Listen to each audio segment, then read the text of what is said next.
فكر منتخب الإكوادور بالتهديد بيد أن بونو أجهض المحاولة.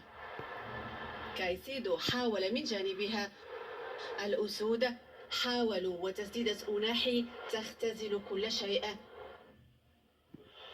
ميندا أنهى المشهد الأول بهذه التسديدة.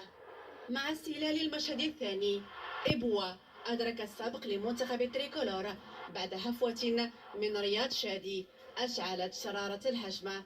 وهنا خرج الأسود من جلباب التواضع واستحوذوا كما وكيفا على المواجهة بمحاولة أولى لإبراهيم دياز أجهضها الحارس.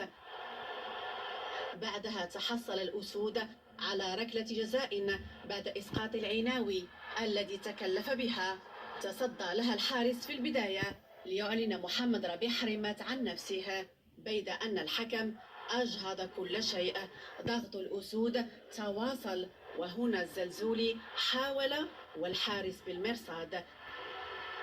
شمس الدين طالبي بدوره بقليل من الحظ كاد أن يدرك إحداثيات المرمى. وبما أن الضغط يولد الانفجار، فنائل العيناوي أدرك التعادل للأسود من ركلة ركنية نفذها أشرف حكيمي، وفرحة عارمة للجماهير المغربية.